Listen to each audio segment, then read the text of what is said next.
বাড়িতে বসে এখন নাকি বাদামের প্যাকেট তৈরি করলে নাকি ভালো টাকা ইনকাম করা যায়। খবর টবর তো চারদিকে ছড়িয়ে যাচ্ছে, দেখা যায় প্রশাসন থেকেও এখন বারণ করছে যে এইসব দেওয়া যাবে না।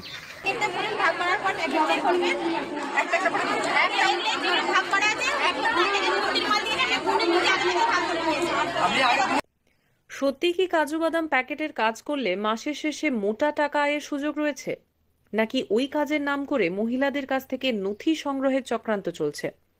পরে এই সমস্ত নথি অন্য উদ্দেশ্যে ব্যবহার হতে পারে বলে আশঙ্কা করা হচ্ছে। এ নিয়ে কি বলছেন প্রশাসনিক আধিকারিক এবং জনপ্রতিনিধিরা?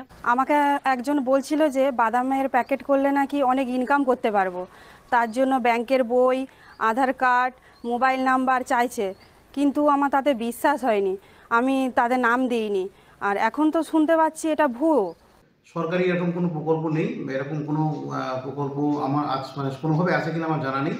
তবে না জেনে শুনে আমি সবাইকে অনুরোধ করবো যে এরকম কোনো ফাঁদে পা না দেওয়ার জন্য। আমাকে অনেকজন মেয়ে বলেছিল যে এরকম বাদাম প্যাকেট হচ্ছে, সব করবে, কিছু দল গঠন করো না। তাহলে এবারে আমি সব পাড়ার মেয়ের দিকে বলেছিলাম, তারা কিছু কিছু রাজি হয়েছিল, কিছু কিছু ডকুমেন্টস দিয়েছিল, যেমন আধার কার্ড, ব্যাংকের বই, ছবি কিছু দিয়েছিল, কিছু জমা পড়েছে এবং কিছু কিছু জমা পড়েনি, পড়ার জন্য মানে পড়বে বলে সব রাখা আছে জমানো। এবারে শুনতে পাচ্ছি তো এসব ভুয়ো জিনিস, প্রশাসনের কাছ থেকেও সব আপত্তি পড়ছে, দিতে বারণ করছে জমা। এইসব এবারে মেয়েরা সব আমরা ভয়ে আছি, কি হবে কি জানি। এবং হচ্ছে যে বিভিন্ন ডকুমেন্টসও তাদের কাছ থেকে কালেক্ট করছে যারা এর মানে উদ্যোক্তা। তো এই ক্ষেত্রে আমরা ব্লক তৃণমূল কংগ্রেসের মিটিংয়ে আমরা পরিষ্কারভাবে জানিয়ে দেওয়া হয়েছে যে আমাদের দলের কোনো নেতৃত্ব যেন এর সঙ্গে যুক্ত না থাকে এবং এই মানে কাজের সঙ্গে আমার দল এবং হচ্ছে যে গিয়ে ব্লক প্রশাসন বা গ্রাম পঞ্চায়েত কোনোভাবেই যুক্ত নয়। এর উদ্দেশ্য কি, এর মানে মহিলাদের কর্মসংস্থানের পিছনে অন্য কোনো অসৎ উদ্দেশ্য আছে কিনা বা অন্য কোনো ব্যাপার আছে কিনা, দল সেইগুলো আমরা খতিয়ে দেখছি। আমরাও এই বিষয়টা নিয়ে আমরা প্রত্যেকটা অঞ্চলের নেতৃত্বদেরকে আমরা নির্দেশিকা দিয়েছি যে তারাও খোঁজ খবর নিচ্ছে, আমরাও খোঁজ খবর নিচ্ছি ব্লক তৃণমূল কংগ্রেসের পক্ষ থেকে। এই পর্যন্ত মোটামুটি আমাদের কাছে যা তথ্য এসে পৌঁছেছে। তারা হাজার হাজার মহিলাকে এভাবে শুধু কাজু বাদাম কিশমিশ প্যাকেট করিয়ে মাসের শেষে মোটা টাকা পারিশ্রমিক দেবে। এত কাজু বাদাম এবং কিশমিশ বিপণের সুযোগই বা কোথায়? কয়েকজন যুবকের দল বিভিন্ন গ্রামে গিয়ে প্রথমে বলিয়ে কইয়ে কোনো গৃহবধূর খোঁজ নিচ্ছে। প্রথম পর্যায়ে সফল হলেই তাকে দিয়ে এলাকার অন্যান্য মহিলাদের মোটিভেশন করানোর কাজ চালানো হচ্ছে। জানা গেল এলাকার 28 জন মহিলা নিয়ে স্বসহায়ক একটি গ্রুপ তৈরি করার কথা বলা হচ্ছে। সেই গ্রুপের একজন করে সুপারভাইজারও থাকবে।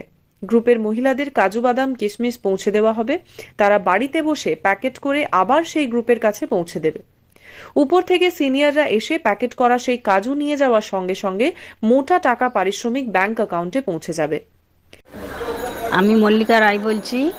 বাদামের কথাটা, বাদাম প্যাকেট করার কথাটা এসেছিল। আমরা 28 জনের গ্রুপ বানিয়েছি, সব ডকুমেন্টস, ফোন নাম্বার, ফটো আর সব কিছু আমরা পাঠিয়ে দিয়েছি। ওটাও কাজ দেবে কি না দেবে না আমরা ঠিক জানি না, এখন আর কিছু খবর আমরা পাচ্ছি না। মনে হচ্ছে এটা সত্যি কাজ দেবে, মনে তো হয়নি, কিছু তো খবর এখনো পাইনি।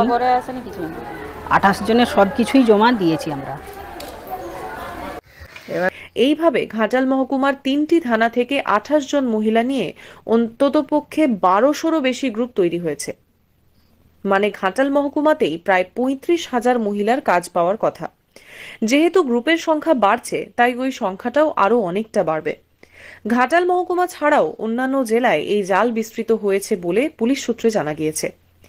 টাকার পরিমাণ বেশি না হলেও এই ঘটনাকে কেন্দ্র করে নানা ধরনের প্রশ্ন ও সন্দেহ তৈরি হচ্ছে সাধারণ মানুষের মনে। বিষয়টি নিয়ে চিন্তিত প্রশাসনও।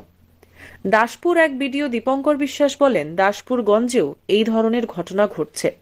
এ নিয়ে এক গ্রাম পঞ্চায়েত প্রধানও বিষয়টি আমাকে মৌখিকভাবে জানিয়েছেন। আমি বিস্তারিত খোঁজ নিচ্ছি। জেলা গোয়েন্দা পুলিশের এক ইন্সপেক্টর বলেন, এই মুহূর্তে ঘাটাল মহকুমার 3টি থানা এলাকা থেকেই মহিলাদের কাছ থেকে নানা রকম নথি সংগ্রহ শুরু হয়েছে। কয়েকজনের কাছ থেকে টাকাও নিয়েছে বলে জানতে পেরেছি। তবে এইভাবে কারোর কাছ থেকে নথি নেওয়ার পেছনেও অন্য অভিসন্ধি রয়েছে বলে অনুমান করা হচ্ছে। বিষয়টি আমরা ফোকাসে রেখেছি। আমরা চাইছি কেউ লিখিত অভিযোগ জানাক। বিষয়টিকে হাস্যকর বলে মনে করছেন পশ্চিমবঙ্গ কাজু অ্যাসোসিয়েশনের সভাপতি শেখ আনোয়ার উদ্দিন। তিনি বলেন, এভাবে কাজু বাড়িতে পৌঁছে দিয়ে প্যাকেট করা হয় না। কে কেমন করে প্যাকেট করবে সেটা স্বাস্থ্যসম্মত নয়। তাছাড়া ঘাটাল এলাকায় কাজুর আমদানি নেই, আর 28 জনের গ্রুপ তৈরি করেই কাজু প্যাকেট তৈরি করতে হবে কেন? ফলে বিষয়টি সন্দেহজনক বলেই মনে হচ্ছে। কাজু কিশমিশ প্যাকেট তৈরি করার পদ্ধতিটা প্রথমে ভালো করে লক্ষ্য করুন। তারপর একটা মানে 10 হোক এরকম পেপারে হোক বিছানোর পর আগে সমান করে সব ভাগ করে নিলেন। সমান করে ভাগ করে নেওয়ার পর আপনি দেখলেন, ধরুন এই যে ছোট বড় জিনিস আছে, কাজু ছোট বড় আছে, সেগুলো দেখলে ছোট বড় সবই একে ছোট বড় করলে হবে না, সমানভাবে আগে ছোট বড় মিলিয়ে মানে ভাগ করতে হবে। ঠিক আছে, ধরুন আবার আপনাদেরকে বললো যে 50 একটা প্যাকেটে 50 থেকে 100 টাকা করতে, সেগুলো সমান করে আগে ভাগ করে নেবেন। ভাগ করলে দেখবেন ছোট বড় আছে, ঠিক আছে, সেগুলো সমান করে ভাগটা করে নেবেন। ভাগটা করে নেওয়ার পর যখন আমাদের 50টা ভাগ হয়ে গেল, হয়ে যাওয়ার পর দেখুন যাদের কম বেশি আছে সেগুলো সমান করে ভাগ করে নিতে পারবো। কম বেশি হওয়া চলবে না, ঠিক আছে। সমান করে ভাগ করে নেওয়ার পর আপনারা সমান করে ভাগ হয়ে গেল।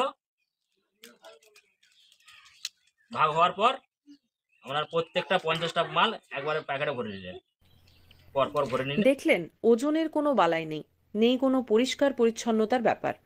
এইভাবে কাজু বাদাম বা কিশমিশ প্যাকেট করতে পারলেই নাকি মাসের শেষে মোটা টাকা আয় হবে। এই মুহূর্তেই ঘাটাল মহকুমার কয়েক হাজার মহিলা তাদের আধার কার্ড, ছবি, ব্যাংকের পাসবইয়ের ফটোকপি সহ অন্যান্য নথিও তুলে দিচ্ছেন।